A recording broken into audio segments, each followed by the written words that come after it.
Welcome to the August 7th edition of the PFF Forecast. I'm George, joined as usual by Eric, looking extra fresh today. Rumor has it, just got out of the shower, which is why the hair is on point. If you're watching on YouTube, you can obviously see both of us. If you're listening, we appreciate you just as much. We're going to talk some of the interesting news that's come out. One, Matthew Stafford's elbow pain. Two, the Kareem Hunt saga, which is interesting in of itself.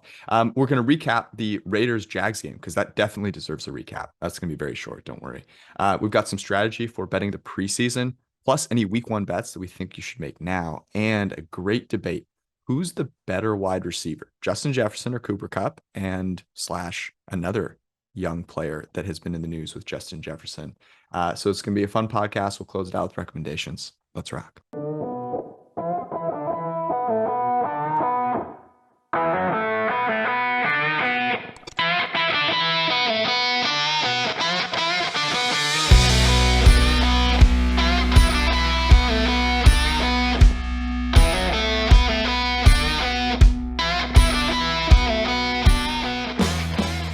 Eric, I'm going to give you 10 seconds to recap the Raiders Jaguars game.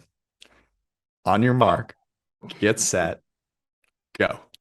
Trayvon Walker had 2 pressures and a sack and 9 total pass rushing Five, snaps, graded four, 72.7. The big one was Kyle three, Sloter came in at two. halftime, covered the second half, covered the over. Mm-hmm. Any pregame bets on Jacksonville, I'm sorry. Yeah. Okay, I'm sorry. Yeah. But you think That the was what you value should have bet at led with. halftime when Sloter That's what you actually should have led with is the if you bet the Jags pregame, pour one out. Pour one pouring out. out. Did you obviously like these preseason games matter zero, but it was interesting on Twitter, social media in general, the sentiment was up, same old Jags. Same old Jags as before. Jags are terrible. Is now the time to buy the Jags? It could be. I mean, that team looked very disinterested in tackling, though. The Raiders certainly tried. By the way, can we pause? I want to develop a new metric for whether a draft pick is a bust, and I think that metric is: did you play in this game? Because like Josh Jacobs is out there. Like, how many carries did that dude get? He got like he got work in that game, Is and then is you that had like something Kenyon Drake was in that game. Dude, Josh Jacobs got 5 carries in that game. McDaniel afterwards said that now I have my own take here, but what did Josh McDaniel say was that he likes to get backs in there so that they can get some hits, some hits in, get tackled. I assume this is something that comes from, this is the Patriot way kind of thing that I'm bringing over, Oh, but yeah, which you love. But one thing that I would read into it perhaps is sending a message. Look, the old way, whatever Gruden told you, whatever Mayock told you, does not matter. We do not care, right? So, they picked this guy in the first round. We don't give a you know what. And maybe that's the edge that we need from Josh McDaniel. Maybe he's coming in with kind of a little bit of a FU attitude. I don't know. That's me reading way more into like this. What I do think is interesting if you're a fantasy player, um, the like the reticence to pick Josh Jacobs, like that, I did a draft with Dwayne McFarlane on Friday night because I wanted to test out PFF's new fantasy tool. And so it's like this $350 buy-in, bunch of players who fantasy players who play a ton of fantasy. This was my first draft. I'd done zero prep. So I rock in there and it was like picking Josh Jacobs was like automatically getting like herpes. And so like he was left there, like no one wanted to take him. So that is another thing that you can take advantage of. By the way, go to underdogfantasy.com, download the app, use promo code PFF when you do your best ball drafts. They'll match your first $100 up to $100. And if you play $10 with promo code PFF, you get a PFF subscription. So you can take advantage of those things in something like best ball where they have, you can win millions of dollars there without having to tend to your team week over week. So it is something that you can, I think, take advantage of. Is there anything like let's forget this Jags Raiders game for a second. Um, when you think about the rest of the preseason, how are you thinking about it? How are you thinking about betting it? And slash, is there anything to be taken away maybe from the preseason for week one, perhaps, right? Like, that you could take advantage of sentiment. Well, I think you have to look at old patterns. Like, we're going to talk about Stafford in a second, but like the Rams don't, you know, um, play their starters in the preseason. So if Stafford sat the entire preseason, that's not necessarily meaningful, right? Um, but like I had a friend who moved to Kansas City. It's like, hey, which game should I go see Mahomes? And I'm like, well, the second week of the preseason was when they played him a ton last year. He played a little bit in the third and a little bit in the first. And like looking at old patterns by if you get a PFF elite subscription, you can go look at snap counts. And I think obviously 2020 there was no preseason. 2021 was the first year with 3 preseason games, so you can go and look at some of these coaching staffs and see how they deployed their players last year, with snap counts and stuff at pff.com.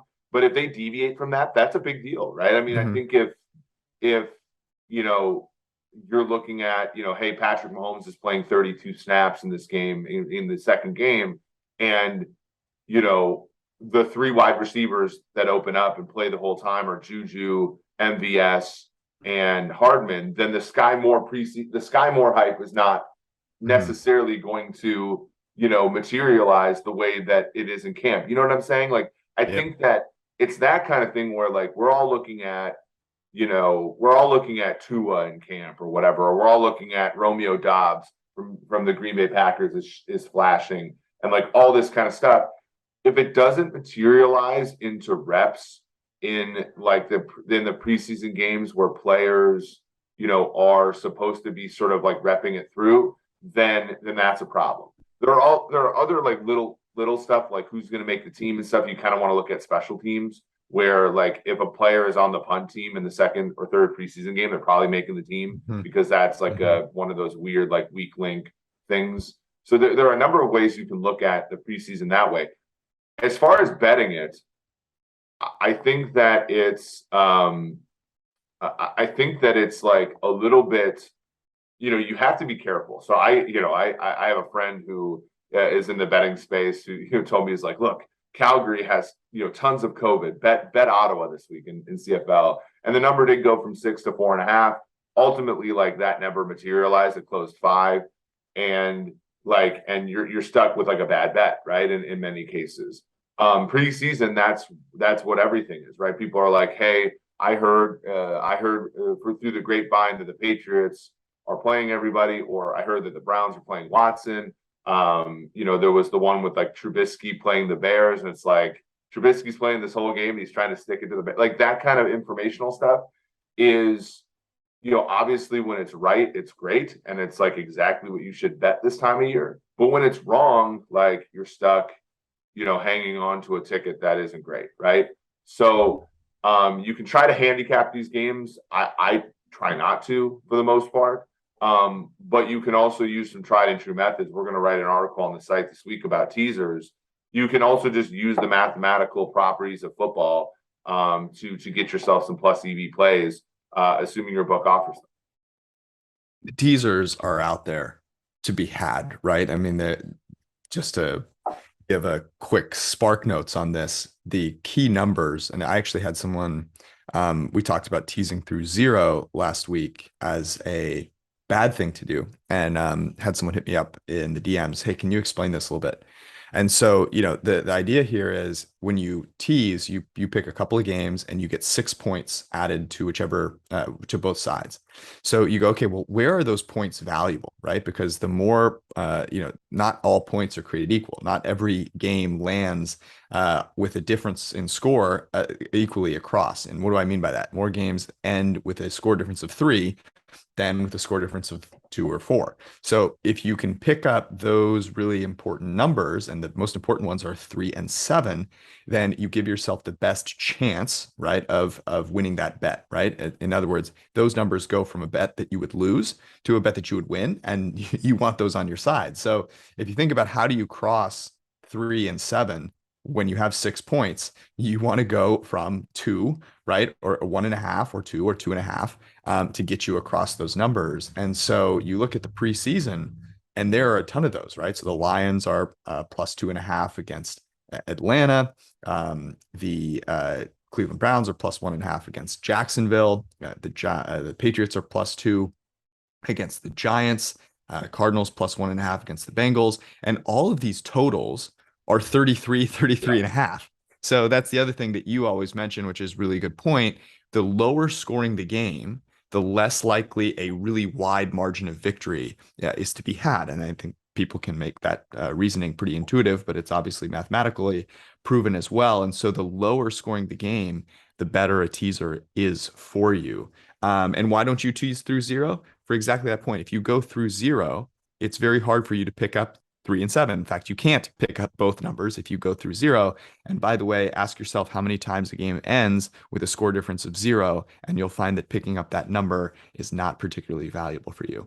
Yeah, in the preseason they have eliminated overtime, so there is a better chance that the game will end 0, but it's not that much higher. It's not high, right? Like, and to your point, like the thing with teasers, and it's twofold, right? The thing with teasers is that they don't discriminate based upon the game, meaning they give you, like, if you take a two team 6 point teaser, they give you 6 points no matter what. Mm-hmm. And so those 6 points, if you're teasing down now, it depends, if you're teasing, let's say from like -12 to -6, like, you're basically saying, okay, there's enough probability gathered at 11, 10, 9, 8, and 7. 7's a key number, so that's like going to pile up a little bit. It's about 4% push probability, but those numbers are not going to add up to what you need, especially, and again, most books are going to give you something like -120. To make a -120 bet make sense, you have to have a break even or better probability of 54.5. To have two bets, right, that are independent of each other, you just take the square root of that number. And I know, bear with me, but you just take the square root of that number. You got your whiteboard here? and the square root of 54.5% is 73.8. So you basically need both of the bets, or the average of those two bets have a win chance of about 74%. So if you come into it without any handicapping, basically what you're saying is the points that you're taking with the teaser have to have an accumulated probability of 74%. Now, if you have another book that offers you a -110, which, like, my friend and betting partner Ben Brown and I have one, and so you cherish it. It's 72.4%. So you get an extra 1.5% if you can get a book that gives you a teaser of 110. Some places are even worse, by the way. Like if you do like a Barstool sports book, I believe it was this way last time I checked. They're making you lay 150 for a teaser. You would almost never want to do that. Which is you're better off. Should be punishable by jail time, to be honest. Like the point is you want to have a bet that you wouldn't want already individually, but you would want if you got those extra points given to you. And that's the whole thing. So, like, for example, if you're taking an underdog at 2.5, there's actually, like, okay, what is 1 and what is 2 worth? That depends on the total, but it's about 1% each, right? More or less 3% at the high end total. And then you're like, okay, well, is that enough for me? If I make the game a pick 'em, then why don't you just actually just bet the money line type of thing? Like, there are a number of ways where, like, you have to ask yourself, okay, if I'm teasing these down, it has to be because the points I'm teasing through are more valuable than the original bet. And that happens in the case, like, when you're looking at teasing through 3, which depending upon the total is like 8 or 9% in and of itself. 4, 5, 6, which is pretty key now, especially in the preseason, we have rookie kickers and stuff like that. And then 7, which is, as I said before, 3 to 5% depending upon the total. And then if you get that additional 8, by the way, 8 really is a big deal, especially now with the 2-point conversions, the way the 15-yard extra point type of thing. So those points being more valuable than any generic 6 points is the reason that teasers are valuable. And by the way, the square root thing, just because I know, for some it might not be totally intuitive. You assume each game is an independent event. So the probability of both those things happening, of two independent events happening, is just multiplying the probabilities of each. So you multiply both of those probabilities together, 73.3 or whatever it is, 74 times one another. And that's how you get, when you multiply those two together, you get 54.5. You cross that number. And so that's why taking the square root of it works, because the square root of a number less than one, between 0 and 1, obviously is greater than that. So that's how you kind of get that probability of, well, this has to be more, obviously, than it would be normally, right? If you have 55% or whatever it is, you need to get to 74% in order to actually make that make sense. There's one question that I have, because I was thinking about this.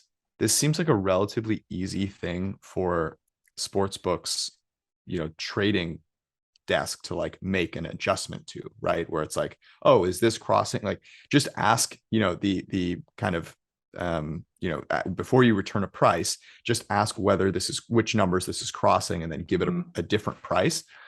From your perspective, why don't they do that? I have some thoughts, but why don't they do that? I don't know. Captain Jack Andrews, who's like one of the guys that started Unabated, did a video about FanDuel offering what are called pleasers, which is a teaser in the other direction where you surrender points, but you do it at the payout's better. You surrender, you trade points for variance essentially. And he showed that there was like a systematic problem in the way they were pricing them.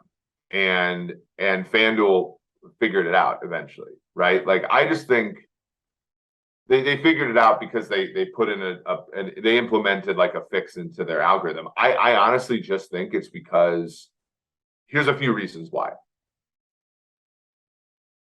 You should never tease college football games. Like, just, maybe Big Ten when the total is like 41 or whatever, but like college football, like the points 3 and 7 are just not worth it to tease a college football game. And so that's 60 games a Saturday or 60 games a weekend, right? Yep. Most NFL games don't have teaser liability. So, why throw out the bathwater for like 2 or 3 games where you're a little bit exposed? And the edge you're giving is like maybe 1% or 2. And I think that the biggest one is that it entices people who aren't talking about it this way to just tease stupidly, right? Like, we've seen, I don't mean to call people out, but like, you see it, like Anita Marks on ESPN is like, I'm going to tease from -3 to +3. And I'm going to tease this team down from 11. And we've done this like early in all these mistakes we've made before, by the way. So like, we're not, these are. I love the way you said that. Don't mean to call anyone out. The space is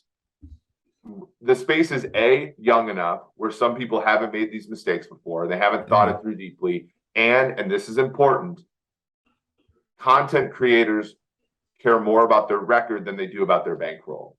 So when somebody goes on ESPN and puts like a teaser together that teases a favorite from -3 to 3 or +3, and an underdog or a favorite, let's say from like -12 to -6, they're just trying to get a 1-0 on the board, trying to get a W. Yep. And that's something that you have to acknowledge. It was when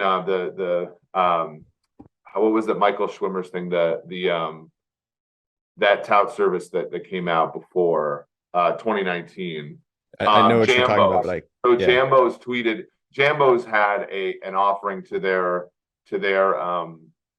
subscribers where they suggested they tease through 0, and ultimately, like, when I think it was Rufus Peabody asked him like why on a podcast, he basically explained that like, given all of their numbers, it was actually plus EV, which I don't doubt, but Rufus came back and said, well, yes, it's that teaser's only plus EV because the original bet was so plus EV that even after you tease through 0, it has value. Right. And so why not just tell your subscribers to bet 2 units on the original bet? Yes. The Well, original, and that highlighted, that's the aha moment for folks, right? Where you're like, oh, this is really just about the record keeping and the touting more than it is about winning money and making sound bets. So that I think is you have to be aware of that, right? And so and I think books right now, it's probably rational for them just to provide it's probably like more cost effective just to provide one 6.2 team teaser price and lose money on the Wong teasers. This is a Stanford Wong who came up with the teasing through 2 or 3 and 7, and you're going to get it back on the kind of square teasers. I was not expecting that to go all the way down that rabbit hole, but it's an interesting one, which is a really good point, right? So tout services, people, the common average bettor, the first question they ask is, what's your record? Right? I mean, that's like, how many conversations have we had where it's like, what was your record? And it's like, well, and you immediately go, well, and like you're trying to explain it, but to the average human being, that's the first question to ask. I mean, it's how sports works, right? What's your record? And so it's a really good point where content creators are often, because they're trying to appeal to the average fan, they're incentivized, to your point, to just say, well, I need to give a bet that wins. And it doesn't really matter what the cost is, right? And I'm not going to tell someone, hey, this is minus 200, that, what that means in terms of how much you have to stake in order to win, because at the end of the day, people will just remember whether that bet hit or not. And so I want to remember. And if it loses, they'll think of it the same way as any other loss. So I think you're dead on. That was going to be my rationale as well, is it's just not valuable enough for them to bother, right? It's like enough morons are out there teasing through 0 that it just doesn't make that big of a difference to them. So that's preseason. I think that's a really good way to think about it. Is there anything that we've learned? Now there's been some questions about Matthew Stafford's elbow. The Bills are now -2. Now again, 2 is not the biggest number in world history relative to 3, obviously, but it's not totally insignificant. The Bills are -2 in Los Angeles against the Rams opening night. Matthew Stafford's had some elbow pain. Now he also made a no-look touchdown pass to Allen Robinson, which in all of social media had to talk about, of course. Total 51.5 in that opener. There have been a couple other things that have moved. Ravens are -6 against the Jets. I think that was 5.5 at one point.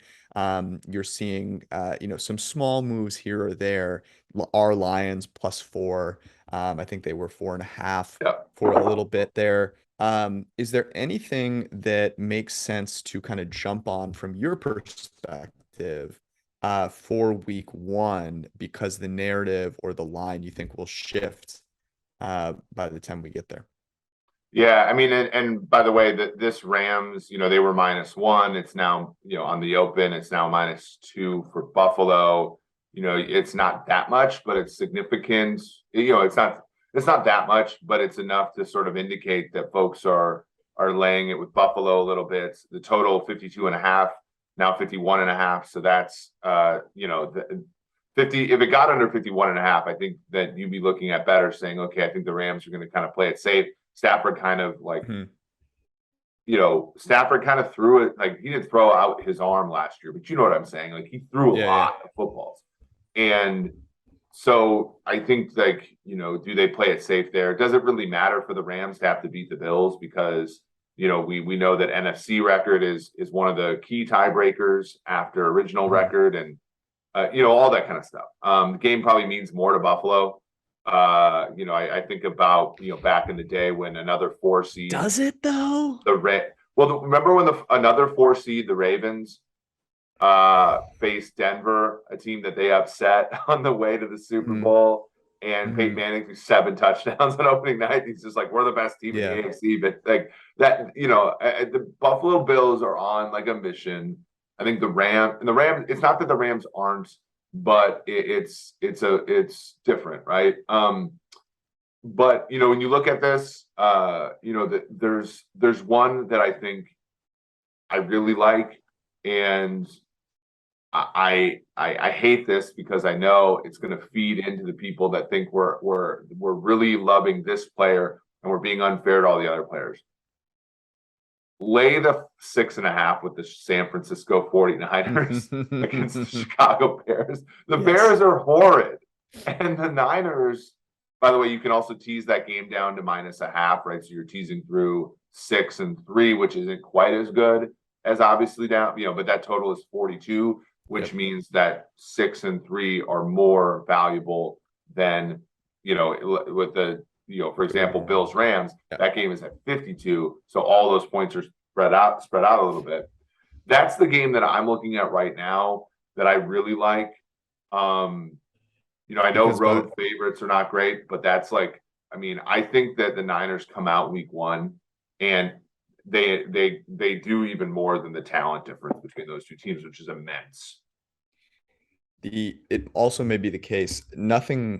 There is not a single positive thing that has come out about the Bears. I mean, not a single thing, right? Their own offensive coordinator was like, yeah, our offensive line is going to be a huge work in progress for a while. It's like Tevin Jenkins, who they just picked, is on the block. And it's like that. But the interesting thing here about the Niners, and I think so this was one of the ones that I like. I would bet it now. And here's the reason. Obviously, the Bears, only more information is going to come out about how atrocious they are. They did not bring in a head coach who's going to kind of radically turn around their offense, right? Eberflus is a defensive guy. They're bereft of talent. They no longer have Khalil Mack. They don't have a receiver other than Darnell Mooney to speak of. And here's the interesting thing about the Niners. They have an improved defensive backfield. Like, their defense is one that should have its way with the Bears. Not to this is the Nick Bosa leading, right out of week one. Nick Bosa has 4 sacks, and everyone's like, he's going to be defensive player of the year. That's the kind of game this is going to be. But from the offensive side of things, people have been, well, Trey Lance threw an interception here. It's been a little, topsy-turvy there. And that's something I would take advantage of, because Kyle Shanahan's going to be very good at controlling that narrative. There's no way that he is going to pump Trey Lance's tires up. And the offensive, that the Niners have is so much better from a talent perspective than the Bears. So I like that one a lot. The line of scrimmage also for the Niners is they're just so, like, to your point about, like, the Bears don't have a pass rush, but they also, like, they don't have Eddie Goldman anymore because and he had reduced down to being not very good anyway. Robert Quinn had a lot of sacks last year, but it was kind of a hollow, right? A Chandler Jones like double-digit sack season. The Niners at the line of scrimmage are just so much better than the Bears. So and then you add on top of that the running threat with Lance, which is going to, reduce. You also have, and I did a tweet thread about this, looking at Eberflus linebackers. Thank God. Roquan Smith is not in camp. There's a decent chance that Roquan Smith doesn't end up playing. And to the degree that he's even good in the first place, like, that's a big deal. Whereas the Niners linebackers, like, look, like, let's face facts. Justin Fields is throwing one right to Fred Warner in this game. Like, so that's one I really like. By the way, can I try and sell you on a teaser here? Oh, well, they're all over the place in this game. There's a lot of them. So, but I want to ask you about the first leg. So the second leg, there are a bunch of options, and I want to go back actually to Rams Bills. So the total is coming down. The Rams have to know that the juice is on that the people love the Bills. I mean, the Bills are the Super Bowl favorite. All these different things. I would be, even though maybe they don't know exactly what the spread is, I think they've got to know that, the Bills are favored here in some way or another. They're +2.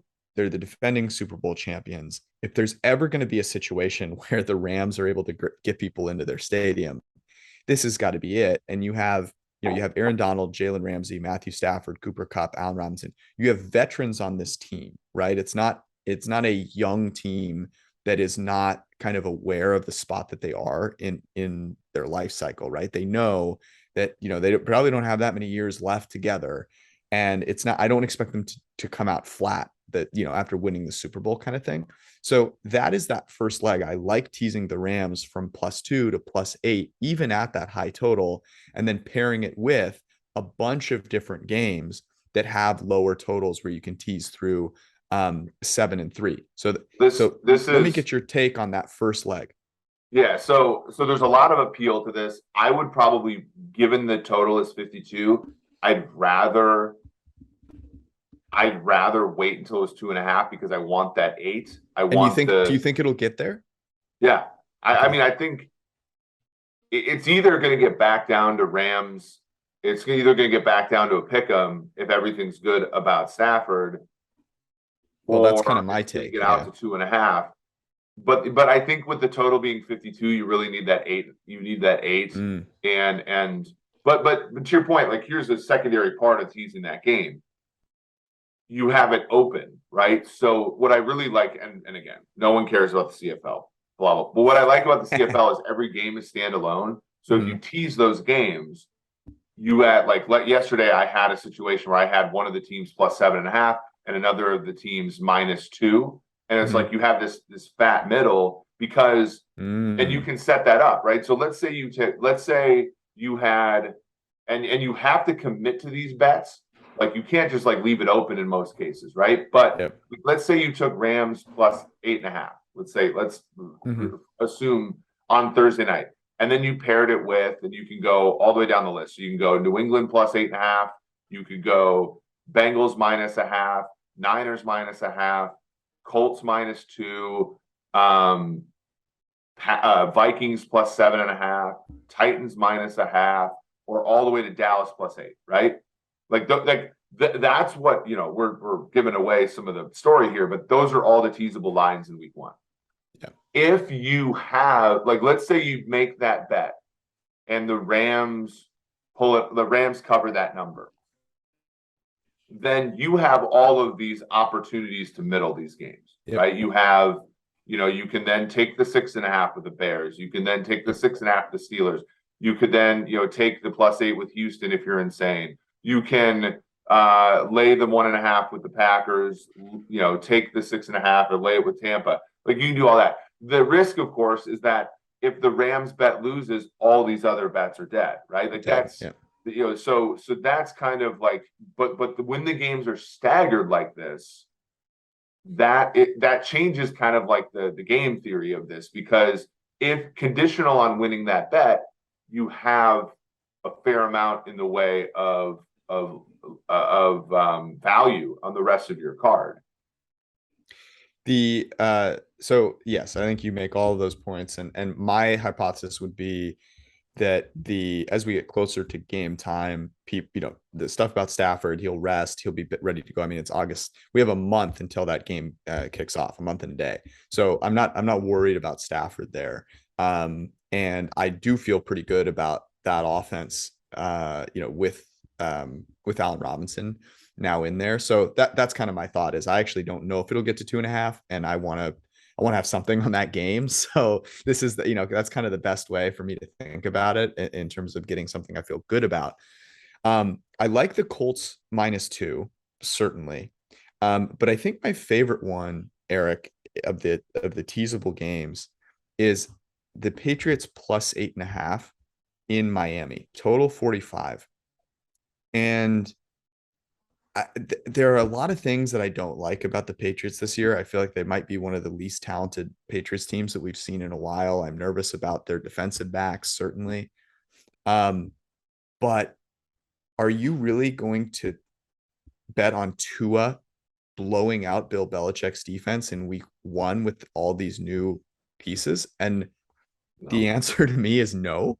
I just that one to me screams opportunity. And then I also like Vikings +7.5 at home against the Packers, where the Packers offense going to be kind of figuring itself out, and you total 48.5, a Vikings offense that should be pretty solid here, and a Packers defense that should be pretty solid. So I kind of think about those units going and sort of stymieing one another a little bit, keeps that game close. But The Vikings have not lost a game with Kirk Cousins starting by more than a score since Christmas Day of 2020. So that's something where if you again, those are the additional things to add on to a teaser, right? Where mhm, somebody might be like, oh, I like Vikings plus 110, which I actually think is a reasonable bet. The Vikings have beaten the Packers the last 2 years, mhm, but also just knowing and I talked to Tage Seth, a former intern with us, about sort of live betting as well, and it's like that's also another angle with the Vikings where like all their games stick within a score. So if you ever get a point spread that's sort of like 8 or more, like just bet the underdog, right. But that's another one where, you look at, and again, this isn't relevant to this particular discussion, but like the Ravens are a team that like blow teams out early in the season. Usually Yep. last year they didn't with the Raiders, but like they're a team that'll like lay it on when they get a lead early in the season. Um, and there's also teams with things to prove. Like I think Miami does want to prove it to them. But to your point, like I think it's hard for me. Like the narrative there that like you're betting the Patriots plus 8.5 is mostly like everybody that's going to come on the YouTube today and comment here is going to say, did you know Tua's 3-0 against Bill? And it's Mhm. like it's that kind of shit where I'm like, okay, I want to bet against that narrative. Yeah. You could also think about looking at week 1 and week 2. This is the Paul Carey special, where you look ahead to week 2 and you go, okay, I hypothesize that by week 2, by the time we get there, these lines will have moved in the Yeah. opposite direction. So I'm going to grab this teaser here, and there are a couple. If you look to week 2, that you can grab. One of my favorites here is Lions are actually a home dog to the Commanders in week 2. It's 1.5.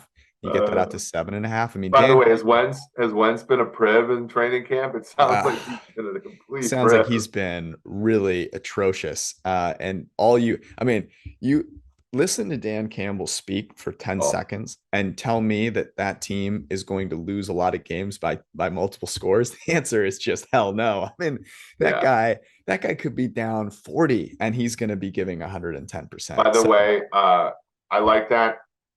This is going to let the listeners know that I will bet against my favorite team.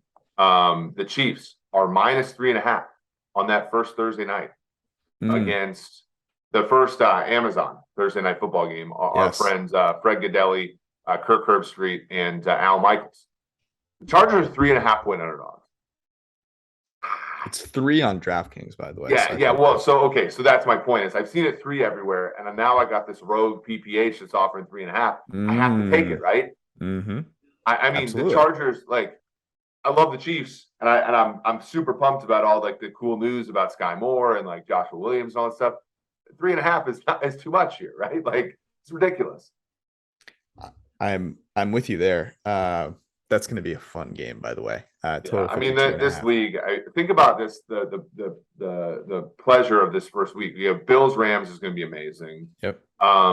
Patriots Dolphins will be great because we can find out something about either one of those teams. I think Saints Falcons is going to be funny, like at least like kind of like a huge privilege of a game. Sure. Eagles Browns Panthers is Lions. going to be a pillow fight for the ages. Can the Bengals lay 6.5 against the Steelers? That's like a good question. And then Mm-hmm. and then Eagles Lions is another one where I think you're gonna like it's gonna be fun. Like I think that Yep. game's gonna be fun because like either the Eagles are the Super Bowl caliber team that we all think they are, and they kill Detroit, or Detroit kind of like frisky again, and it's gonna be a fun game. And then you look at the 4 o'clock games. Raiders Chargers is gonna be Sensational. amazing. Packers Vikings is gonna be great. And then Sunday Night Chiefs Football, you get Cardinals. Bucks Dallas. Like Yep. what we're in for a treat here. We're just going to ignore for a second Broncos Seahawks, but even that has like Russ coming back to Yep. Seattle Jeans. vibes. So Jeans. like the NFL knows what it's doing as Our far as guy Jeans. schedule here. I mean, there's no way we're not betting on Geno Smith. Um, Oh, best jeans. best best training camp tweet, by the way, thus far. And the training camp, the news out of training camp, find me negative news coming out of training camp. You cannot. It's impossible. Every single player, even if it's yeah, Drew mentioned this, even if it's even if it's a guy who like had a bad practice, it's like, yeah, but at the end he really kind of came through and Right. and figured it out. Um, but this I thought was by far the best tweet that we've seen thus far. And this is about our guy, Russell Wilson from James Palmer TV, who's great, by the way. It says Broncos are going through a mental rep period. Heard this about Wilson. He literally visualizes every aspect like it's an in-game play, visualizing a pass rusher, moves in the pocket, etc. I was told by a few players it's like a next level type of mental rep they've never seen. I mean, there's too many things there to unpack. The fact that you're seeing a mental rep, which is absolutely incredible. The fact that this is something unique to Russell Wilson, where when he's visualizing the mental rep and then maybe acting it out, that he's doing so by actually visualizing the play, which I think is the intent. But it also speaks to the difference between Drew Lock and Russell Wilson, which I think the players are probably recognizing. Just an incredible tweet, though. Yeah, by the way, I was doing a little bit of work on like, offensive line continuity. So I like go through and see like who the coaches are. And so I was looking at every single coaching roster a couple days ago.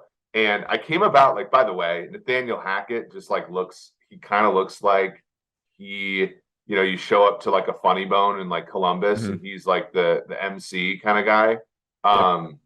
But then you have below him you have like these interesting, you have football strategy analysts. That makes a lot of sense. Hey, go for fourth down, don't go for fourth down. You have assistant to the head coach, you got the Dwight Schrute of the staff, and then you have this person John Vieira, who is an instructional designer, and no one else in the league has this person, and I'm guessing that this is a great thing to have. Yep. Right, who says, like, and I was a college professor, I would say just because I knew a ton of math didn't mean I came out of my degree knowing how to teach it. Like, and you obviously get those reps and stuff, but like you also get a lot of bad habits if you don't curb them. Like, who's to say if you know football really well that you can actually teach it, right? So maybe having like, I think that this is kind of low key woke here for this team to have this like this pedagogy person on staff. I think it's very smart. Okay, we're gonna close out with a little quick debate here on receivers. Before we do, promo code forecast FRECAST, get 25% off at pff.com on any subscription. With that promo code, you can get locked and loaded for the season. All the things that you need from a fantasy perspective with all of our fantasy tools, all of our great content, grades, stats, plus betting tools coming your way for the NFL season with promo code forecast FRECAST. It's a great gift, by the way. Your fantasy league mates will probably hate you that you have it, but you can make up for it by giving them one after your fantasy draft, of course. Justin Jefferson has been in the news a little bit about whether he's better or worse than his former college teammate Ja'Marr Chase. And you also have Cooper Kupp there, who Justin Jefferson and Cooper Kupp, really the two guys at the top in terms of fantasy ranking. How would you rank these guys? Who's the best receiver right now? And then we'll talk about between Jefferson and Chase, who'd you rather have? But let's start with right now. Better between Cooper and Justin Jefferson. I think Jefferson's probably the better player. Production wise, obviously Kupp has been more productive, but I think Timo Risky, our colleague at PFF, he pointed something really funny out, which was that last year our wide receiver rankings had Kupp at 30 and like no one cared, like no one was upset. And so then he has this humongous season and everybody's like, oh no, and he did lead the league in WAR, got more games, he got more targets, all that kind of stuff. But I think in the land of in trying to split hairs between two very good players, like I was watching a bunch of Vikings games, this back because I was thinking about them for a weird for this season and whether I should bet over 9 because I actually think that there's a good case for it. I came with Kevin O'Connell, coach of the year but Jefferson's open on every play, and I know Kupp is, but I think Kupp was designed to be open on every play, whereas with Jefferson, this is already his third play caller of his career, Mm-hmm. and he's still like just open every play.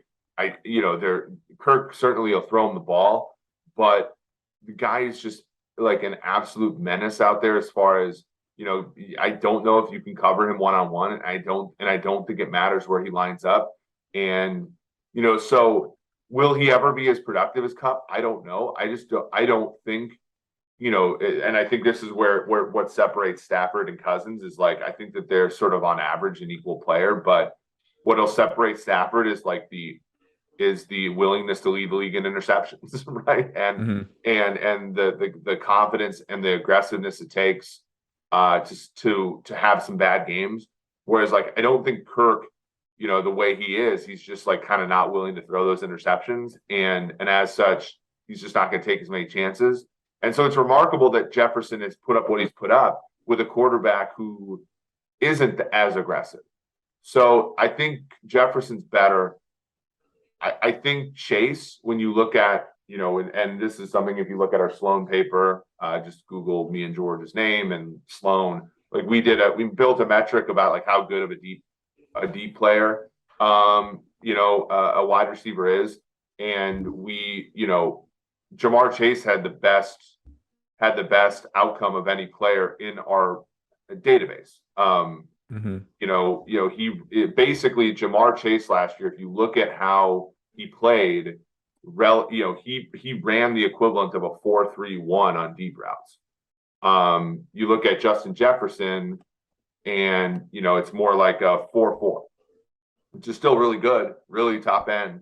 But as far as ball tracking and that kind of thing, Chase was there. Also yards after the catch too. So, and a quarterback, Burrow is, not a turnover worthy prone guy, but he's aggressive as well. So, you throw CD Lamb in there, and I think like those are the four guys that are going to be contending to lead the league in receiving. And I think Lamb is, it's going to be mostly because of targets and, opportunity in that offense. But, those are the four guys. I think Jefferson is the best player among them, but I think Chase is close. Very Interesting. close. And by the way, I'll just say this, maybe you disagree, but like the best receiver in football is Devontae Adams. The reason we're not talking about it here is, from a projection standpoint, there's a lot of unknown. He's got, a different team and all that stuff. I think we're drafting wide receivers to play, one snap, one game, one season. I know I'm taking Devontae Adams, but thinking about this is a really interesting conversation because of, kind of the fantasy implication, but also the like looking forward conversation. Would you agree? By the way, if you're looking at receiving yardage, like this is exactly, why we're talking about these men and not necessarily some of these others. If you look at Chase, you're looking at a total on DraftKings of 1,250 yards, which you can bet all these, by the way. If you're looking at Kupp's total is 1,300.5 yards. Jefferson is actually 1,350.5 yards, is his player prop. And then, you look at CD Lamb, it's 1,175.5. I think that's the one where if I'm going to make one bet, I'm going to bet over there. Basically, you're just betting that he doesn't get hurt. But Devontae Adams, I think people will be surprised.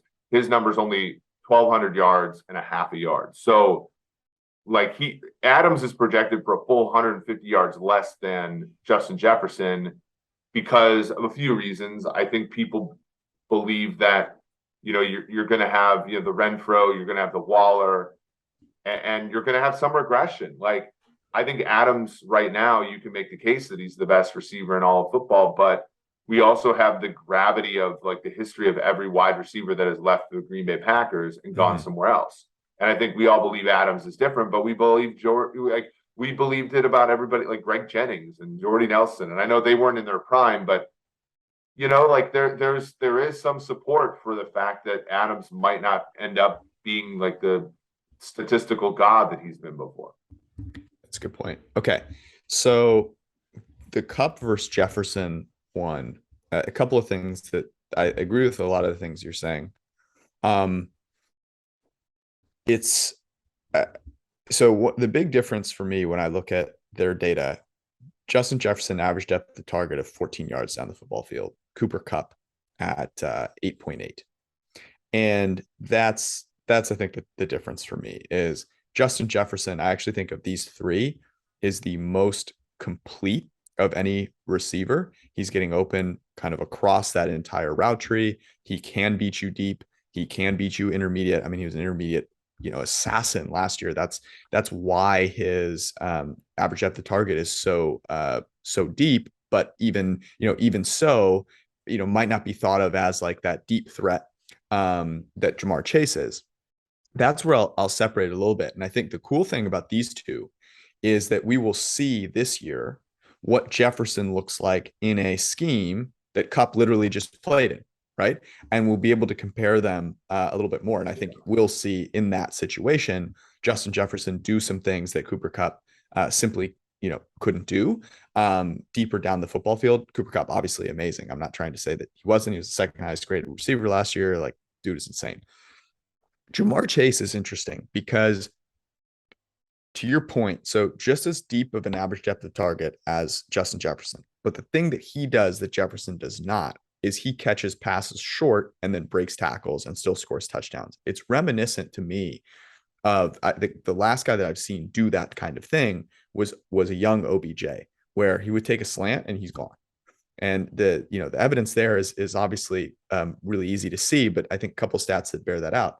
Ja'Marr Chase broke 19 tackles after the catch last year with an average depth of target 14 yards down the football field. Cooper Kupp broke 24, but his average depth of target was 8.8.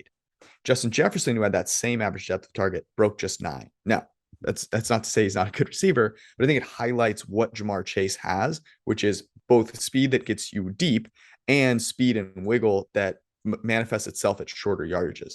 Now, the question with Chase, 130 targets last year, Justin Jefferson 170, Cooper Kupp was at like 199, 200. And so will Ja'Marr Chase be able to add that more like consistent every single down side of things? And if he does, then I actually think it's not clear cut, but I would take Chase over Jefferson long term. And you're splitting hairs, obviously. But yeah, and I know we're near the end of the show, so I want this. You're going to be concise now. You're going to be concise now. Okay, I get it. 1 minute. What's the likelihood that Justin Jefferson's on a different team this time next year? Oh my God. You had to. You couldn't resist. You could not resist. We got through 57 minutes of the podcast with Eric Eager in jovial, not taking shots at anybody, not riling anyone up. You got to the end. You got I needed one. So this is exactly what happened to Stephon Diggs, right? Stephon Diggs, top a little bit different, but yes, a little bit different, but yeah. Yeah, but I mean, essentially, like, hey, great receiver. We got one of the top 5 receivers in the league, and then he leaves. What are the chances he's gone? I think it's as close to 0% as you can possibly get. And the reason for that is they've seen that they had Moss, they had Diggs. I think if they lose Jefferson, they traded Percy Harvin too. I think if they lose Jefferson here, they might as well pack up shop and go. And I think from Quezzy's standpoint, he realizes that. And here's the reason I think he will stay. I don't think he will request a trade, is that in this offense, he's going to get 180 plus targets. Like, Kevin O'Connell's going to come in there. He's going to go, I get this. Like, I'm going to pump the ball to Justin Jefferson. And his only competition is Adam Thielen. So I put it at 0.01%. Okay. Here, I'm going to take a minute. It's only going to be a minute. I'm going to be brief. Okay. First time for everything. Yeah, it's the first time for everything. So the outcomes are weird, right? We saw AJ Brown traded because you can't pay the quarterback $30 million and pay your wide receiver that much. We saw Tyreek Hill traded. We saw Devontae Adams traded. You got to think about the coexistence of a highly paid quarterback and a highly paid wide receiver, when the highly paid wide receivers can be paid more than any of these wide receivers have been paid already. Mm-hmm. So I don't know if anything short of this team contending for a Super Bowl keeps Jefferson in. Jefferson, by the way, a player who played with Joe Burrow, who just was in the Super Bowl and won a national title, right? Teams 15 and 18 since he joined the team. So I think like they have to turn that around very, very heavily and contend if he's going to stay and play with the quarterback. If they move on from the quarterback to pay Jefferson, you're trying to convince Jefferson to take that money and groom a quarterback, right? Like a high drafted quarterback. That's your best bet, but I don't know if it's one they're going to make. If they win about 9 games like the market says they're going to, then it comes down to the Diggs thing where it's like, what am I doing here? I want to win a Super Bowl. And so I actually think like the range of outcomes where he stays is actually thinner than I think a lot of people believe. You make a compelling case, and if that's true, then that's an organizational failure. is the only way to put it. Because if you reason that out and you go, there's like a 35% chance, you go back and you say, okay, well, let me go back to the moves that I made that got me there, and let me not make them. That's what you've got to do. That's a team, by the way, that has about $1 million in cap space next year. They could fit me under it. That's certainly, yes. you and I will actually go volunteer our services. We will help fit under the cap, and we'll do everything we can to keep Justin Jefferson. Let's close out with some recommendations here. Had some people helping people, powerful stuff. You always give out such intellectual, useful recommendations. I'm over here telling people about restaurants to go to, but finally some people have actually checked them out, and it turns out that I was giving good advice. So I will probably keep that train rolling. What's a recommendation that you have this week? I've been reading a book called Master Mentors, 30 Transformational Insights from Our Greatest Minds. It's by Scott Jeffrey Miller, who like has a podcast where he interviews these people. He put like it's basically like a chapter per person. It's really interesting. It's really interesting as far as like motivating people, motivating, systems of people. Really, it's great, and it's reading quickly. Like you know how there's books where you're like, this is a slog. This is not a slog. Yeah, that's a good one. I'm going to give 2 recommendations. The first is inspired by you. We were talking about strategy yesterday, and you shared a good article from Harvard Business Review, and it reminded me of a book that I have read actually a few different times called Good Strategy, Bad Strategy: The Difference and Why It Matters. It's by Richard Rumelt, and it's a pretty quick read, and I think that for anyone in any situation, like you read this title and you're like, oh, I have to be like a manager or whatever to get something out of this. I actually disagree.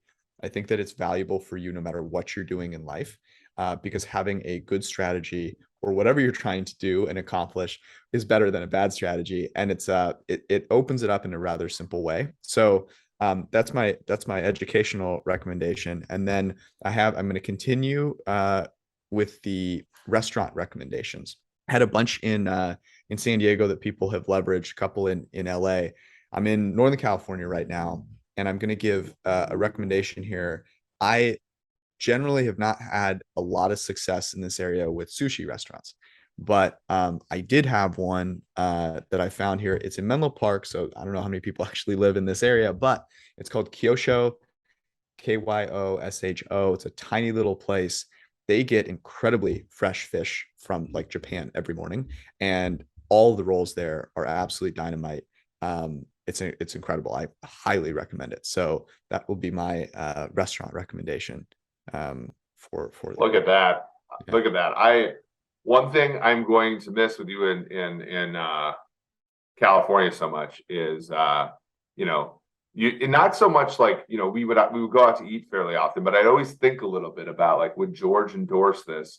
And I gotta say, at the FC Cincinnati game last night, I found myself like going up to grab a bite to eat during the halftime, and then I came down empty-handed. And my wife's like, "What the heck?" And I'm like, all these things suck." Like, it's kind of interesting. That honestly, that means more to me than anything, any compliment that I've received in a long time. Hopefully, I'm having an impact on some of our listeners, and hopefully, the syndicate which we still have not figured out the You right have to name. rename the syndicate, I We think. have to rename the syndicate. I had a member of the syndicate suggest the Brothers in Christ Wolf Pack.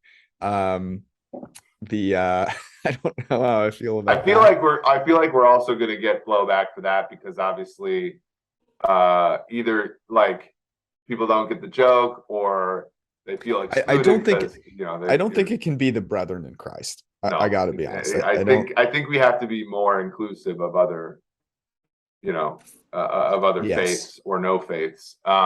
So we probably have to think about it a little bit. I would maybe call it like the bet hunters. That's a little on the Um, nose. yeah, the bet hunters. You just Uh, can't resist, by the way, coming up with some sort of name that weirdly is going to make people think about porn references. You are in, yeah, I mean, BIC is a problem. Okay. So it's so are bet hunters. So we're Did you gonna see, put by the way, the what's it called? There was a new football league that apparently is coming out, and the acronym is MLF. I was like, hey, Zach Wilson can play in this league. we will be back on Wednesday. We have two guests this coming week. We've got one on Wednesday and one on Sunday. They're both going to be very, very good. I promise. One of them is a former guest who we love, who's actually joining PFF this year. Will be creating some content with us. We're stoked about it. And then on Sunday, we have another of our series of professional bettors who's going to come in and talk about betting. So very excited for this. You make sure you want to stay tuned, locked in for us. We'll see you on Wednesday. Thanks for hanging out. Love y'all.